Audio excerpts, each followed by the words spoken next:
All right, folks, welcome back to Military Forces Unleashed. Today, we're cracking open the coffin on a decision so fucking backwards it borders on parody. The United States Air Force deliberately ignoring proven AWACS solutions like Saab's GlobalEye and Embraer's E-99. And for what? To cling to a geriatric fleet of E-3 Sentries? And now, in an act of pure desperation, to flirt with a Navy deck plane as a fix. Not because the alternatives don't work, not because they're too damn expensive, but because the Pentagon, drowning in its own arrogance, refuses to admit an ally might have a better answer. Pride, pork barrel politics, and the sick theater of military acquisition. This isn't a gear porn episode, it's an autopsy of why common sense dies in committee meetings. Strap in. By the end of this, you'll see how politics shits all over physics, how lobbying smothers logic, and why the United States basically told two allies with working radar jets to go fuck themselves, all while the world's airspace gets deadlier by the day. The gap between what works and what gets bought? Yeah. That's where a pilot's life becomes worth less than a bureaucrat's signature. Today, we're going deep into that hole, and we're not pulling any punches. Now, here's a scene straight out of military absurdity. Holding the playbook for modern air warfare in your hands and just setting it on fire to keep flying a platform older than half your pilots. That's the show, folks. The USAF top brass doubled down on museum pieces. And look, this bullshit isn't new. They had the E-7 Wedgetail on the table, a modern solution even they admitted was the best choice, and they shelved the plan. I made a whole video breaking down that clusterfuck. The link is in the description. Their logic is a goddamn mystery. And who pays the price for this bad joke? We do. The suckers with the wallets and the fighter pilots who depend on this shit to come home. If you've ever looked at a defense brief and thought, who the hell approved this crap? Congratulations, you're paying attention. Stick around. And if you think this is just about airplanes, wait until you see how contracts, committees, and careerism strangle logic one acronym at a time. The modern AWACS problem is simple. Threats multiplied, radars evolved, and the Cold War-era E-3 became an obsolete piece of shit.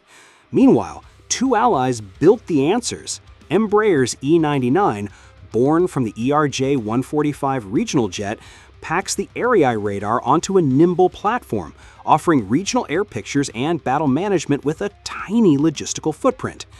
Then Saab's GlobalEye went bigger. A Bombardier Global 6000 airframe, the AREI ER radar on top, a belly full of maritime and ground sensors, and the endurance for continent-scale surveillance. Both speak NATO. Both have crews actually flying them. No sci-fi bullshit. No interns PowerPoint fantasy. In drills and real-world ops, these platforms have already directed fighters and guided missiles. While Washington was drowning itself in buzzwords about future kill webs, these planes were already doing the dirty work. Just look at who buys and flies this gear. Brazil operates the E-99 family. Mexico, Greece, and India fly ERI variants. The GlobalEye, already in service with the UAE, on order by Sweden, and now France wants in. These aren't brochure birds, they integrate with everything. While Russian missiles, drones, and jammers were turning Europe into a living hell, these planes were stitching together the tactical picture NATO needed. And that's the inconvenient truth no four-star general wants to admit in a Senate hearing. Our allies solved problems we're still pretending to study. Meanwhile, the E-3 fleet was being cannibalized for parts and sent to the boneyard.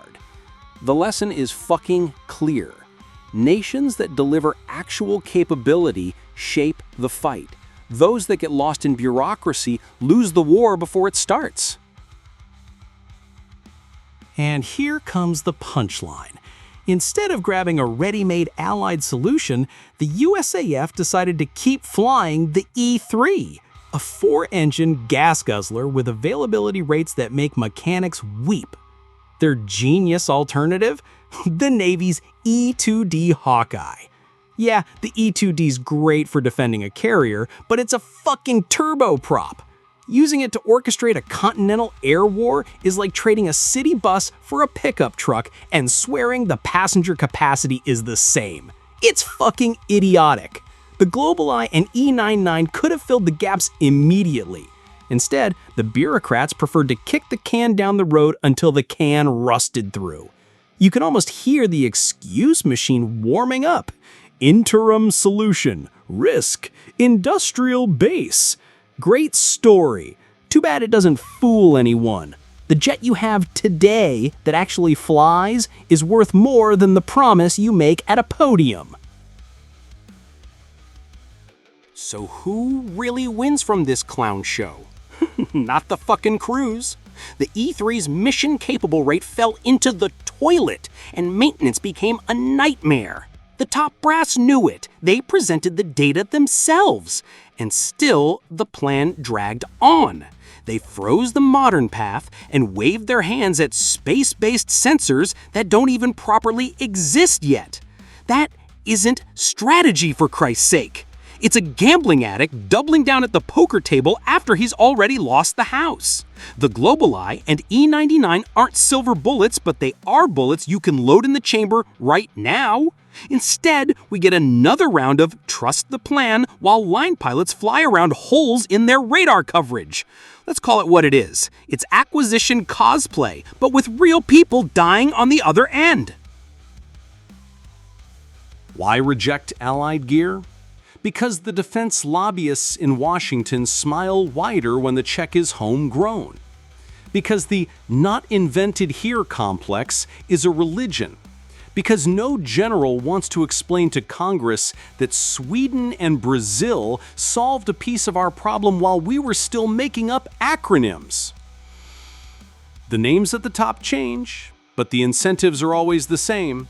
Prolong a study, fund a demo, hire retired generals as consultants, and then celebrate progress while not a single goddamn thing gets deployed.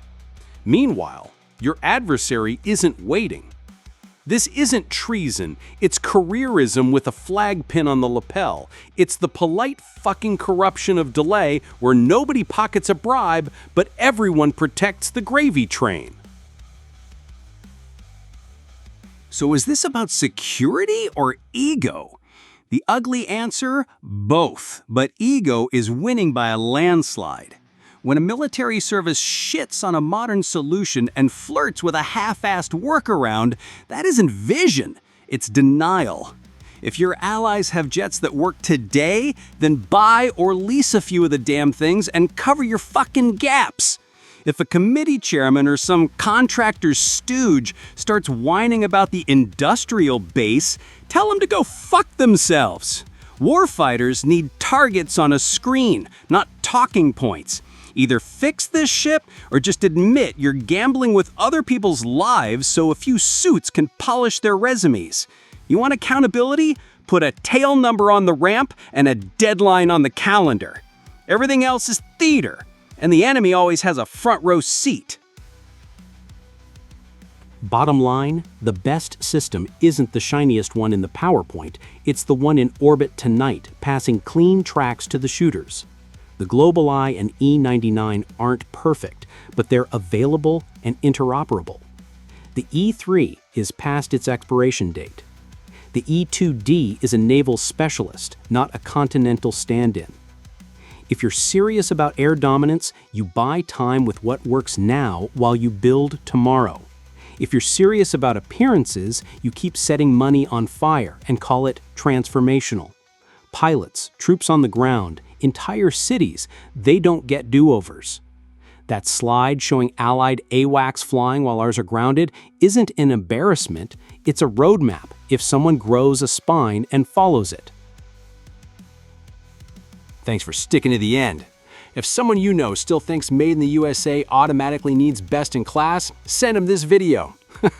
And listen up, if you watch my videos, learn something, and don't subscribe to the channel, you're a spineless cuckold. Simple as that. You're on the same level of passivity as the bureaucrats I just ripped apart in this video. Don't be that person. Smash the subscribe button, ring the bell, and share this with a friend who prefers hard truths to cheap slogans. And tell me in the comments which other fucked up program we should tear apart next, because we're going to keep shoving our fingers in the wound until someone bleeds.